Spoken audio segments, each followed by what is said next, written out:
Bismillahirrahmanirrahim. Barakallahu fiikum. Sampaikan kepada ustadz mereka, mungkin ustadznya nggak paham dalil.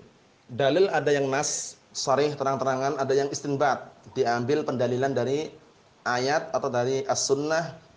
Nah, barakallahu fiikum. Kemudian para ulama, ahlul hadis, ahlul fiqh, mereka mengambil istinbat, pendalilan dari hadis tersebut atau dari ayat tersebut.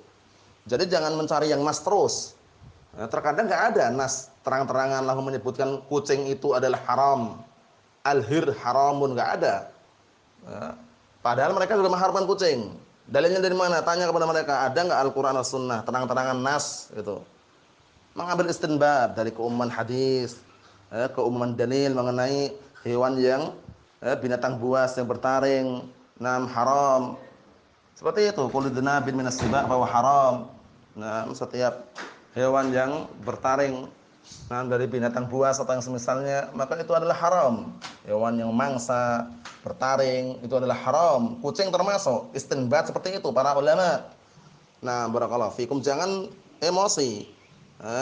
Langsung mengatakan, nah barakallahu fikum, yayasan haram juga pendapat. Nah, ya pendapat, tapi berdasarkan dalil Al-Quran was sunnah. Nah, di dalam yayasan ada ritual minta-minta, itu haram hukumnya.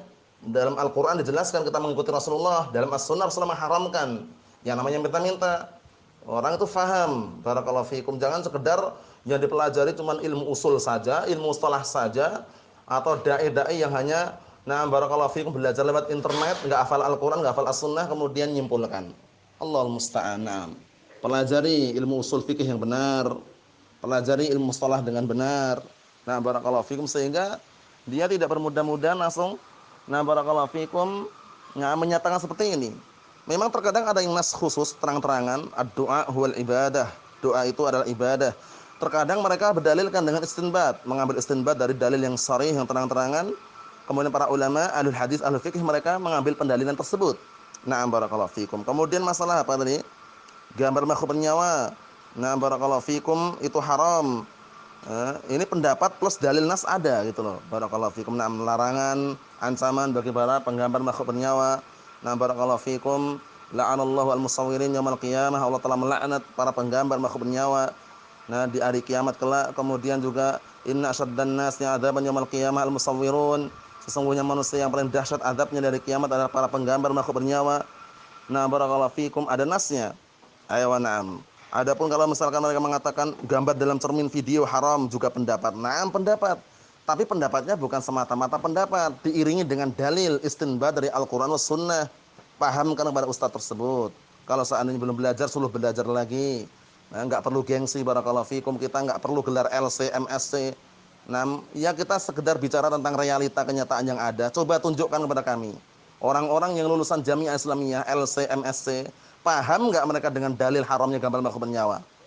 Kalau paham, ngapain mereka mengingkari, berdakwah dengan televisi, Roja TV, Yufid TV?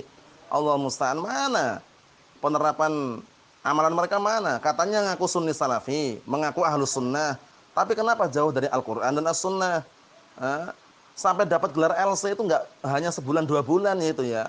Nah, barakallahu fikum, berhari-hari lebih dari sebulan 2 bulan itu. MSc apalagi, masa enggak paham hukum gambar makhluk bernyawa, malah mengatakan membolehkan. Dalilnya mana Ustaz? Fatwa ulama, fatwa Syekh fulan, fatwa Syekh Alan. Itu bukan dalil. Dalil itu qala Allah qala Rasul, itu dalil. Nah, katanya dalilnya mana? Qala Allah qala Rasul, itu dalil. Tapi kan fatwa ulama, dalil dari mana seperti itu? Jadi jangan barakallahu fikum berlandaskan dengan fatwa ulama. Fatwa ulama itu bisa benar, bisa keliru. Tapi kalau Al-Qur'an dan Sunnah itu enggak akan keliru. Wahyu dari Allah Subhanahu wa taala. Jadi pahami baik-baik ya. Nah, ini mungkin ustadznya belum pernah belajar ini ya, atau pernah belajar tapi belajarnya belum tuntas.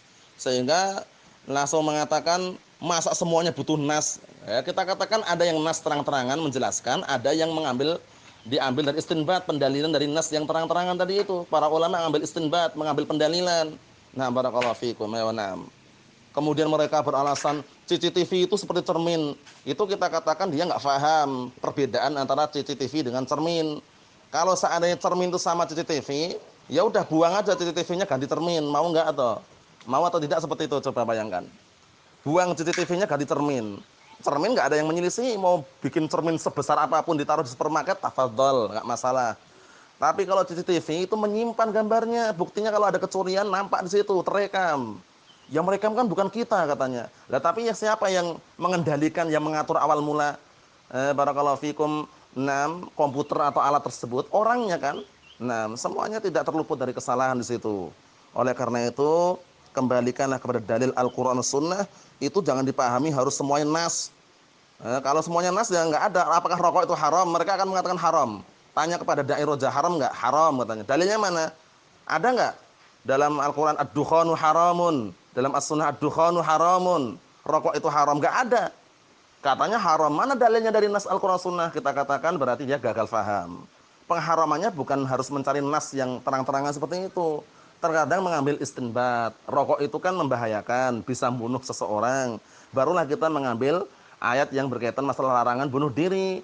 Wala taqtulu anfusakum innallaha kana bikum rahima. Seperti itu. Istinbat, pendalilan. Nah, barakallahu fikum. Jangan kalian bunuh diri-diri kalian, karena sesungguhnya Allah Ta'ala menyayangi kalian. Seperti itu. Itulah yang dikatakan dengan al-fiqhu fiddin, memahami ilmu agama. Ini mungkin yang bisa Anda sampaikan, semoga bisa dipahami dan dimengerti. Nah, barakallahu fikum, dan semoga kedepannya lebih baik, lebih maju, lebih bermutu sesuai dengan Al-Qur'an was sunnah bifahmi salafil ummah. Barakallahu fikum.